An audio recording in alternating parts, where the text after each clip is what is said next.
Amigos de todo el Perú, tengan ustedes muy buenos días. Estamos con una nueva edición de Plataforma de Noticias, TV Perú y la gran cadena roja y blanca de Radio Nacional con más de 60 estaciones a lo largo y ancho de todo el Perú. El día de hoy nos acompañan aquí en este estudio el doctor Juan Mendoza, director de Maestría de la Economía o de Economía de la Universidad del Pacífico y es analista económico. Y también el doctor José Tábara, director académico de Economía de la Pontificia Universidad Católica de Perú, a quienes les damos la bienvenida. Señores, muy buenos días. Muy buenos días. Bien, amigos, el tema evidentemente que nos congrega el día de hoy son los anuncios que se formularon a lo largo de toda la campaña por parte de las dos tiendas políticas que estuvieron en contienda. Queda PPK como ganador y, por tanto, aplicar las medidas que corresponden en un momento en que nuestra economía no está mal, pero no está en el mejor de los caminos. Ya se ha adelantado un poco de que se va a enfatizar en el tema de la seguridad ciudadana y en el aspecto económico. Vamos a pedir a ustedes su opinión respecto a los temas por los cuales debe enfocar el presidente de la República, que también es economista. Doctor Tábara. Bien, una de las ventajas es que ahora tenemos pues, los planes de gobierno que contienen los objetivos, las metas de manera muy explícita, muy detallada, ¿no? El plan de gobierno de PPK es un plan de gobierno muy elaborado, muy detallado, y por lo tanto la ciudadanía puede pedir que se rindan cuentas sobre el cumplimiento o no de ese plan, ¿no? Naturalmente van a tener que establecerse prioridades porque hay muchas tareas propuestas, muchas actividades propuestas, muchos programas, y va a depender obviamente su viabilidad del apoyo político que logren convocar de parte del legislativo en los casos en los cuales se requiere una reforma legislativa, ¿no? Pero en general creo que empezamos con muy buen pie. Hay unos ejes que se han enfatizado, que son los de seguridad, también el tema de agua, que me parece fundamental. Ojalá que se lleven a cabo la reforma tributaria, es otro tema contencioso, que dará lugar a mucha discusión, pero creo que están los temas relevantes planteados ya en la agenda, ¿no? Ahora, doctor Juan Mendoza, el tema es importante, crecer, pero en el camino también se ha hecho rebajas en algunos impuestos. ¿No es contradictorio este tema? Bueno, efectivamente, ¿no? Yo creo que un desafío importante del nuevo gobierno es que el Perú vuelva a crecer rápidamente. La tasa de crecimiento de la economía ha sido más de 5% en promedio desde el 2000, pero ya este sería el tercer año que la economía crece menos de 5%, ¿no? El 2014 creció 2.4, 2015 3.3 y este año, a pesar que tenemos minas grandes que están entrando en operación, que esa es una gran ayuda, no vamos a crecer 5%. Y eso es prioritario porque si no hay crecimiento es muy difícil reducir la pobreza. Todavía más de 20% de la población es pobre en nuestro país y eso creo que es inaceptable, ¿no es cierto?, después de tantos años de crecimiento económico. Y claro, la reducción de impuestos tiene un doble propósito, ¿no? La lógica del planteamiento de PPK. Lo primero es tratar de reactivar a la economía, dándole plata a la gente. Y lo segundo es haciendo menos costoso ser parte del sector formal, porque paga menos tributos, aumentar la formalización de la economía. Es una apuesta arriesgada, me parece, en estas circunstancias, porque hay muchas necesidades, hay muchas cosas que el Estado tiene que hacer. Una de esas es seguridad ciudadana, por ejemplo. Y entonces, bajar impuestos es casi como que una familia se bajara el sueldo, ¿no? Porque en el corto plazo yo creo que va a ser muy difícil que se obtenga el efecto de atraer más gente al mundo formal. Más bien probablemente lo que va a pasar es que va a caer la recaudación y entonces va a ser más difícil financiar los servicios públicos. Y claro, ya tenemos déficit fiscal. El gobierno, la presente administración nos deja con 3% de déficit, que es el máximo déficit que podemos tener porque tenemos una ley de responsabilidad y transparencia. Entonces creo que eso es un poco arriesgado. Y también dudoso que se apruebe, porque tiene que pasar por el Parlamento. Y en el Parlamento PPK tiene apenas 18 congresistas, ¿no? Ahora, doctor Tábara, se ha hablado también de una reforma tributaria integral. ¿Cuánto nos va a ayudar esto en ese camino a recuperar el crecimiento económico?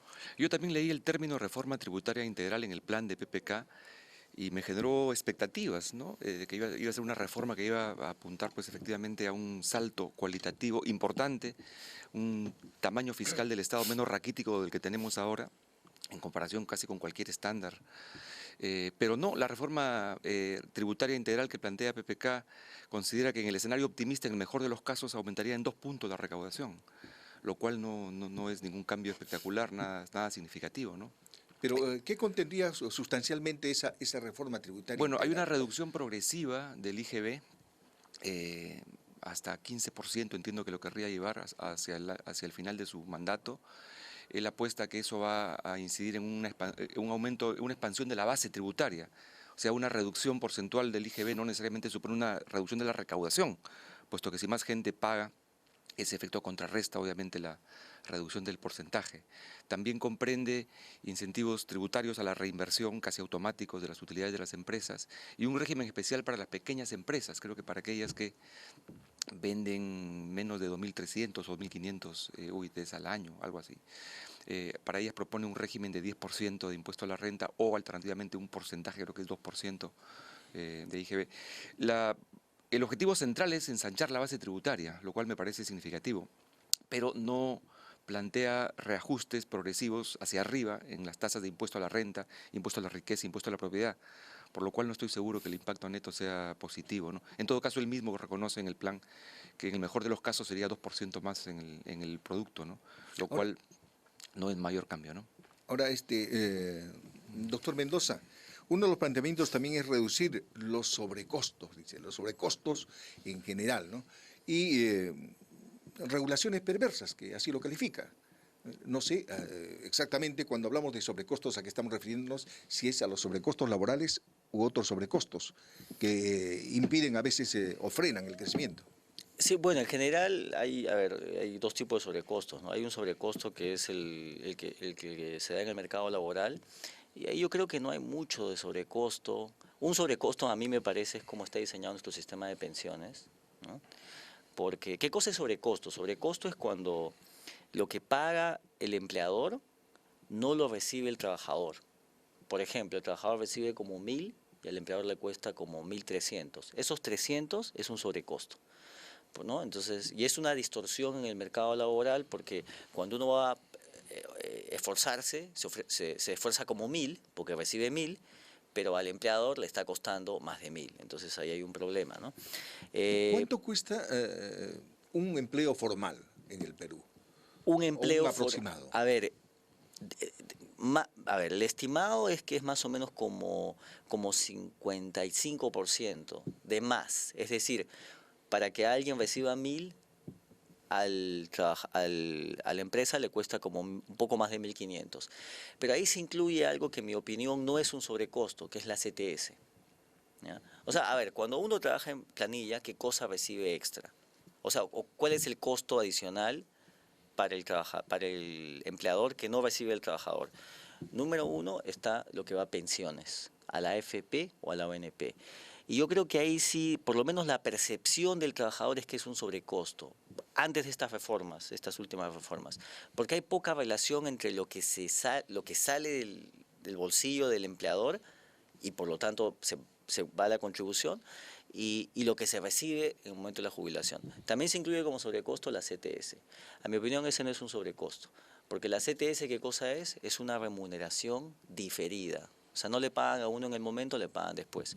Y también se incluye lo de salud, ¿no? Que ahí yo probablemente sí creo que ahí se puede hacer algo mucho mejor. Y hay otros tipos de sobrecostos en la economía. Por ejemplo, los sobrecostos que origina el que los bienes y servicios públicos sean de mala calidad. Por ejemplo, mala infraestructura, que aumenta el costo de moverse, de transporte y la logística, ¿no? Y el plan de PPK es en realidad un montón de reformas para aumentar la productividad. La reforma tributaria es una de esas reformas, ¿no? Otra reforma importante, un objetivo que él tiene es mejorar la calidad de la inversión pública para que la infraestructura pública sea apropiada y realmente contribuya a la productividad del sector privado y otro tipo de reformas estructurales. Ahora, la inversión pública, doctor Tábara, se ha quedado un poco detenida. Hemos tenido algunos problemas en los últimos meses y la inversión privada se ha detenido prácticamente, salvo algunas empresas, sobre todo mineras, que sí han hecho inversión y que están impulsando por lo menos el 40-50% del erario nacional. ¿Qué es lo que hay que hacer ahorita para llevar adelante me imagino, la inversión pública en un primer momento. Bueno, los datos que tengo yo más bien sugieren que ya se revirtió esa tendencia. Estuvo el ministro de Economía Segura en la universidad el viernes, justamente escuché su exposición. Estamos en un escenario internacional todavía muy complicado. Es la recesión más larga que hemos tenido desde los 80, digamos. Se han caído, como sabemos, los precios de los metales, etcétera. Entiendo que el gobierno ya ha lanzado y está destrabando algunos de este proyecto, pero efectivamente estamos en un escenario muy difícil. ¿Qué puede hacer el Estado? Efectivamente, acelerar los proyectos de inversión, destrabar. Yo creo que hay un error de percepción, y hago referencia al plan de gobierno de PPK, inciden mucho en la sobreregulación, ¿no? También en materia de diversificación productiva plantean que el problema principal es pues, la tramitología excesiva. Yo no dudo que efectivamente eso es así en muchos casos. Pero yo no hablaría de sobreregulación, porque también podría, en esa lógica, hablar de subregulación. En otros casos el mercado está subregulado. No es un problema de más o menos reglas, sino de mejores reglas, ¿no? Yo creo que hay que plantear los términos con mayor precisión. Efectivamente hace falta la simplificación administrativa, reglas claras, precisas que se cumplan, pero yo critico y cuestiono esa parte del diagnóstico que cree que como una varita mágica, eliminando reglas, desapareciendo reglas, la economía se va a desarrollar. Eso no es necesariamente así, hay que cambiar las reglas, establecer mejores reglas. Por ejemplo, en materia de protección al consumidor, control de fusiones. En el Perú no hay una ley de control de fusiones. Las empresas se fusionan, incluso en el sector periodístico, como sabemos muy bien, se concentran sin que nada diga nada, comprándose a sus competidores a veces. Ahí hay un vacío de la regulación, es un ejemplo de cómo estamos subregulados en algunos casos, ¿no? Se ha hablado mucho, doctor Mendoza, de la tramitología. Durante estos últimos años hemos hablado de la tramitología que frena la inversión, que trae una serie de problemas, pero poco se ha hecho al respecto. En algún momento la administración de Alan García habló de la simplificación administrativa, pero ahí se quedó, ahí se paró. Ahora, sí. ¿Qué tiene que hacer este gobierno? Porque este sí es un tema capital, ¿no? Porque, caray, 10 años para lograr poner en marcha un asiento minero, por ejemplo, es bastante tiempo, ¿no? Sí, o sea, a ver, yo creo que la metodología es un problema. No creo que sea la razón por la cual el Perú está creciendo menos. O sea, no es la razón por la que el 2014, el 2015 estamos creciendo menos. Sí es un problema que hay que atender, ¿no? Ahora, primero, ¿por qué no es la razón? Porque no es que súbitamente han aparecido un montón de trámites. Esto viene de atrás. Esto viene de atrás, exactamente. Pero sí es cierto que en muchos casos esto más bien obstaculiza las inversiones, ¿no es cierto? O sea, los trámites y las regulaciones, en lugar de ayudar, que es el objetivo de la regulación, más bien son trabas. El caso de la inversión minera es un ejemplo, pero hay muchísimos otros casos. Y en muchas situaciones lo que falta creo que falta de liderazgo, hay ausencia de liderazgo y incapacidad en la gestión. Y creo que es la razón por la cual muchas cosas están detenidas. Yo siempre doy este ejemplo, pero me gustaría recordarlo, que es el de la segunda pista del aeropuerto, ¿no? Fíjese que esta es una inversión que tiene, la plata no es pública, la quiere hacer el sector privado. Es decir, el aeropuerto Jorge Chávez está concesionado. El concesionario tiene $1.000 millones en el bolsillo que quiere invertir para hacer una segunda pista.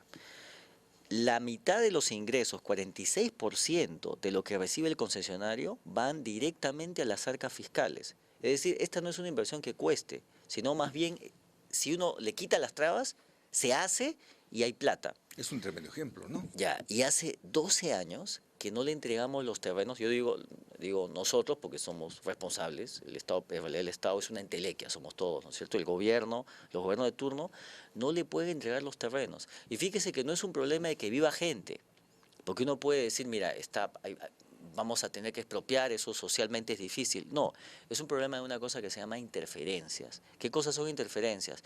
Tuberías, cableado eléctrico, que está donde debería estar la pista, la segunda pista.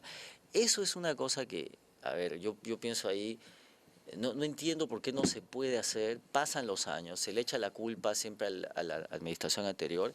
Ojalá que el siguiente ministro de Transportes, sea quien sea, cumpla con entregarle esto al privado. Esa es una inversión, ese es un ejemplo claro de cómo muchas pequeñas intervenciones pueden ayudar a que efectivamente se restablezca la confianza y en los primeros 100, 120 días del gobierno, que no le van a hacer mucho obstáculo, tengamos estas señales para que el sector privado diga, este gobierno tiene una gestión diferente, por lo menos está en la dirección correcta, ¿no? Ahora, destrabar, quitar todas las regulaciones excesivas, yo creo que es un proceso lento, ¿no? Que necesita un equipo, el nuevo gobierno, para ir desmantelando todas estas regulaciones y reemplazándolas por regulaciones efectivas. Muy bien. Ahora, doctor Tábara, ¿cuánto puede hacer las asociaciones público-privadas para el impulso de la economía? Esto se ha ido manifestando ya en los últimos tiempos más claro, ¿no? Es decir, dando la importancia que tendría este mecanismo. Bueno, es un mecanismo que efectivamente estimula la inversión, ¿no? El punto de partida pues, es una relación de cooperación entre el Estado y el sector privado. Lo que habría que hacer es definir las prioridades y los objetivos de la inversión, ¿no? La inversión, como sabemos, es un medio y no es un fin en sí misma. Si la inversión efectivamente apunta a elevar la calidad de vida, mejorar la calidad de los servicios, desarrollar la infraestructura, enhorabuena. Fundamentalmente, ¿no? Enhorabuena, efectivamente, ¿no? Estamos lejísimos, pues, para Estamos cubrir con un una brecha déficit, tremenda, ¿no? exactamente, sobre todo en el ámbito rural, ¿no? Hace falta mucho de inversión en caminos, carreteras, sistemas de riego. Y yo creo que en la medida en que esas asociaciones apunten en esa dirección, creo que el impacto puede ser muy importante, ¿no? Ahora, viendo el panorama internacional, Estados Unidos va a subir también su tasa de intereses. Creo que lo ha anunciado para julio. Pero también el panorama económico internacional no es el mejor que digamos. Estamos hablando, por ejemplo, de China. China, detenido. Me parece también que Chile ha detenido su crecimiento. Creo que lo va a fijar en 1.2 o en 2 a lo sumo. Entonces, Chile es un país con el cual comerciamos bastante. Pero el panorama internacional, ¿cuánto va a afectar los objetivos de gobierno? Es fundamental porque yo pienso que esa es la razón central por la cual el Perú está creciendo menos, ¿no? Es decir, que tenemos un entorno difícil, precios de los metales mucho más bajos. A eso se ha unido, en mi opinión, un mal diseño de política fiscal, pero es un factor secundario. Es importantísimo lo que está pasando en el mundo. Fíjese, nosotros estábamos entre el año 2000 y el año 2012, nuestras exportaciones estaban creciendo 20% al año, ¿no? Si hubiéramos seguido con esa tasa de expansión, hoy día estaríamos exportando cerca de 70.000 millones de dólares. 70.000 millones. ¿Cuánto hemos exportado el año pasado? 34.000. O sea, tenemos un shock enorme que estamos absorbiendo, ¿no? Y como usted dice, hay una perspectiva de tasas de interés más altas en el mundo. No sabemos exactamente si va a ser en estos días, el mes que viene, en septiembre, pero en los próximos 24 meses va a haber alza de tasa de interés. Eso nos afecta a nosotros porque aumenta el costo del crédito, es más difícil financiar inversiones. El otro asunto importantísimo es lo que pasa con China, que crece cada vez menos y sobre todo, como no es una economía de mercado, la información estadística no es de la misma calidad que uno tiene en un país libre, ¿no? Entonces ahí no sabemos si realmente está creciendo tan rápido. Y en la región, como usted dice, Chile, pero muchos otros países están creciendo menos. Y entonces los mercados ya no son tan amigos, los mercados del exterior no son tan amigos de nosotros como antes. Y una economía del tamaño de la peruana, que es menos de la mitad de 1% en el mundo, ¿ah? Nuestro mercado interno no es suficiente para que nosotros podamos crecer sostenidamente. Tenemos que crecer vendiéndole al exterior, ¿no? Entonces es un panorama que exige prudencia y por eso mismo creo que es un poco audaz. En ese entorno de dificultad en el mundo, que lo estamos haciendo bien, mejor que los otros, pero no es para estar contentos, creo que es muy audaz pensar en reducir tasas impositivas, ¿no? Porque puede dejarnos con pocos recursos justamente cuando van a escasear. Cuanto menos poca posibilidad de maniobra, ¿no? Exactamente. Ahora, doctor Tábara, en el panorama interno se ha dictado ya algunas medidas, han salido por parte del Congreso de la República, este último del 25% de las pensiones de las AFPs destinados exclusivamente para vivienda. ¿Esto podría impulsar el mercado interno? ¿Qué efecto tendría? Estamos hablando de miles de asegurados, por cierto. Bueno, hay que ver la propuesta esta no solamente en términos del impacto que tendría en la industria de la construcción, sino en general también en qué va a significar esto en materia de la jubilación de los trabajadores. Entiendo que el gobierno actual está planteado en su plan de gobierno, no está muy tranquilo, digamos, con la norma esta aprobada por el Congreso, que permite a los trabajadores retirar hasta el 95.5% de sus fondos, ¿no?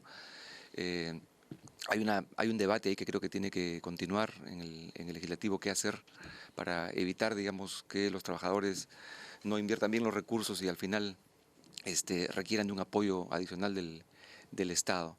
La construcción ciertamente es un sector que tiene abonamientos de empleo muy importantes, pues efectivamente hay un déficit de vivienda, eso está planteado con bastante precisión también en el plan de PPK, pero yo creo que no hay que apostar solamente a la construcción, creo que hay que darle continuidad a los esfuerzos que ya están en marcha de diversificación productiva, ¿no?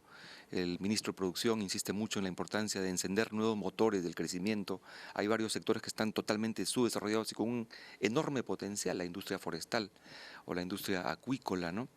El ministro Segura incluso planteaba que en Chile, pues en el mundo, el 50% de las exportaciones pesqueras provienen de la acuicultura y 50% es extractiva. En el Perú, 90% es pesca extractiva y solo 10% acuicultura. Entonces, hay un enorme potencial en varios sectores. Eso supone inversión en ciencia y tecnología, eso supone fortalecer los sistemas de investigación, las universidades regionales.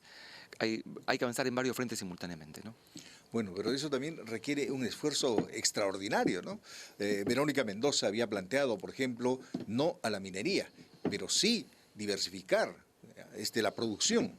Ella se iba por el lado, por ejemplo, de la agroindustria, que si bien es cierto es un punto importante, pero no sé qué tanto podría empujar la economía.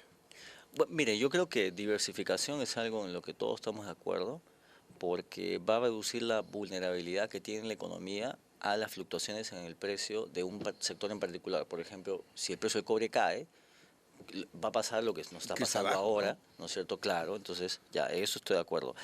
Pero creo que hay que, el detalle es, ¿cómo se dice? Eh, la cuestión está en los detalles. ¿Cómo llevamos adelante la diversificación? Entonces hay diversas maneras de intervenir.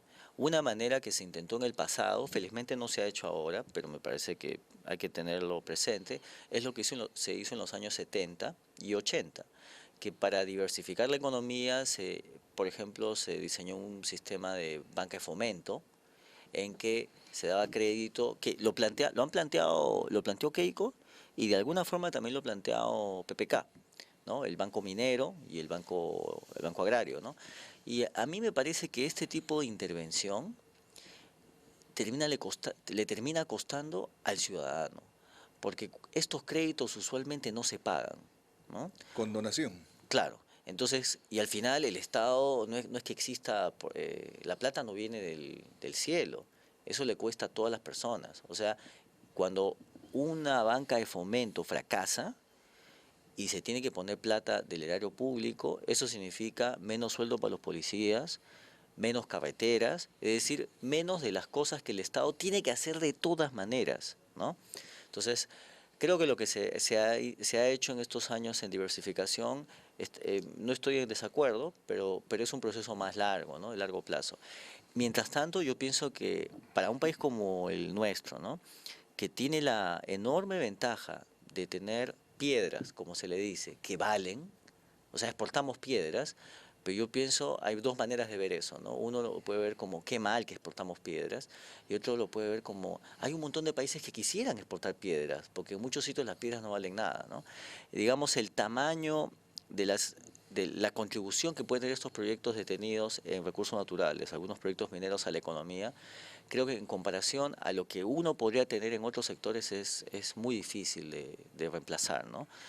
Tía María es un proyecto que probablemente no se va a hacer rápidamente, pero como ejemplo, la producción de Tía María es equivalente a la producción de papa de Perú, ¿no? Entonces, toda la producción. Entonces, uno decir, bueno, mira, no vamos a hacer este proyecto, vamos a reemplazarlo, ¿con qué lo vas a reemplazar? ¿No? Evidentemente no es un asunto sencillo, pero creo que hay que tener realismo para ver también cuáles son las ventajas comparativas del país, ¿no? Ahora, hay un tema interesante, doctor Tábara, seguramente que va a encajar en el perfil del presidente electo, ¿no? Y es que tenemos cerca de 25.000 millones de dólares de proyectos claves que están prácticamente frenados o casi frenados. Para ejemplos nos citan el gasoducto sur peruano, la línea 2 del metro, tenemos también lo que usted acaba de mencionar, ¿ya? El aeropuerto Jorge Chávez, la pista número 2 tan importante que no la tenemos. Entonces, ¿cómo hacer para poner nuevamente en marcha o acelerar estos proyectos de inversión, doctor Tábara, que en esta administración han quedado ahí piano? Bien, una precisión antes de responder a esa pregunta, y es que Verónica Mendoza no ha planteado que está contra la inversión minera. Ha planteado que está contra la inversión minera irresponsable, la inversión minera que pasa por encima de las comunidades, que contamina el medio ambiente. Yo creo que hay mucha gente sensata también en el Frente Amplio que reconoce la importancia de la inversión minera siempre que se cumplan, claro, está con todos los estándares ambientales y laborales. En relación a los proyectos, bueno, ahí había que entrar uno por uno. Yo le escuché hace poco al ministro Gallardo, fue a la universidad a dar una conferencia, dijo, por ejemplo, en relación al tema de la pista del Jorge Chávez, que ya estaban a punto de culminar, creo que están construyendo un viaducto por debajo de la pista, no sé si la avenida Gambetta, y que eso había obligado a replantear, digamos, el cronograma de despliegue de las redes o de retiro de las interferencias, como se acaba de mencionar. Ahí habría que ver caso por caso, ¿no? El gasoducto del sur requería previamente pues que se defina qué se va a hacer con el gas en el sur. Entiendo que hay inversiones ya en generación térmica en la zona sur que le van a dar rentabilidad a ese proyecto, ¿no? En general, en muchos casos las inversiones públicas, y esto tiene que ver también con el riesgo que efectivamente se ha destacado en relación al financiamiento de la inversión, a la banca estatal vía COFIDE, por ejemplo, que puede generar riesgos. Hay que reconocer, sin embargo, que en muchos casos el retorno, entendido en términos bien amplios, puede ser significativo si se consideran los impuestos que se generan como resultado del desarrollo de la actividad productiva en las regiones en las cuales se escoge bien a los proyectos de inversión y son proyectos que se llevan a cabo sin sobrecostos. Entonces, en muchos casos la gente se ha opuesto con una visión muy cortoplacista a la intervención y al financiamiento público de una serie de bienes públicos, valga la redundancia, cuando esa inversión en bienes públicos, no solamente infraestructura, bienes públicos es información, es regulaciones, etcétera, pueden generar un desarrollo empresarial que hace rentable las inversiones. Creo que aquí esa visión del muy corto plazo que ve la caja fiscal, esa mentalidad de cajeros que hemos tenido en algunos casos en el MEF, creo que hay que irla superando, ¿no? Como lo hacen muchos países que entienden. ¿Cree usted que el tema de la gasolina o de los combustibles, que ha tenido una nueva alza el día de hoy, está siendo de caja fiscal como en el pasado? No he entrado a los detalles, pero efectivamente ahí, ese es un buen ejemplo. Es bien curioso, ¿no? Porque tenemos un vacío normativo. Mañana, tranquilamente, las estaciones de servicio, las 2 o 3 más grandes, se podrían fusionar porque no hay norma alguna que lo impida. Tenemos 2 refinerías o 2 empresas que manejan refinerías en el país, ¿no? Que son Petroperú, la empresa estatal, y Repsol, que maneja la Pampilla, es un duopolio, y sin embargo la ley de hidrocarburos establece que los precios se fijan con el libre juego de la oferta y la demanda. Habiendo un duopolio en la refinación, que es una fase crítica de la actividad. O sea, la gente que ha elaborado esas normas es gente que no entiende de economía, no entiende de organización industrial, no entiende cómo se forman los precios y cómo funcionan los mercados, ¿no? Ese es un ejemplo en el cual se podría avanzar en poner al día la legislación. Ahora, doctor Mendoza, uno de los temas que también ha propuesto el presidente electo es reanimar, dice, ¿no?, los proyectos de inversión minera. Pero ahí tenemos tremendos problemas, ¿no? El problema social es tremendo. ¿Ya? ¿Cómo superar este problema, no? Hablar primero con las comunidades, hablar con las ONGs, que son al final las que abanderan esas protestas.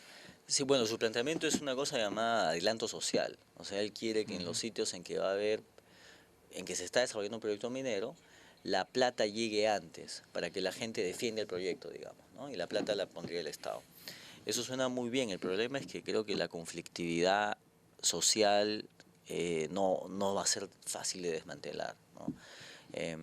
Sobre todo porque muchos de estos proyectos están en zonas que han votado mayoritariamente contra contra Keiko Fujimori, a favor de Verónica Mendoza, y que han apoyado a Pedro Pablo Kuczynski contra Keiko, no porque piensen que están de acuerdo con sus planteamientos. Y es el Sur y Cajamarca. Entonces, bueno, el presidente es el presidente, ha sido elegido con esos votos, pero va a tener que encontrar una fórmula para destrabar los proyectos. Bueno, ahí tiene una dura tarea y lamentablemente el tiempo nos queda corto en este tema que es sumamente amplio, amigos televidentes, y solo nos resta agradecer la presencia del doctor Juan Mendoza, director de Maestría en Economía de la Universidad del Pacífico, además analista económico, y también, por cierto, del doctor Tábara, que nos ha acompañado esta mañana. Él es director académico de Economía de la Pontificia Universidad Católica del Perú. Muchas gracias a ustedes por Encantado. su presencia. Muchas gracias. A ustedes Muchas gracias también, por la amigos televidentes y amigos oyentes. Dios mediante, mañana estamos con un nuevo espacio desde Plataforma de Noticias. Muy buenos días.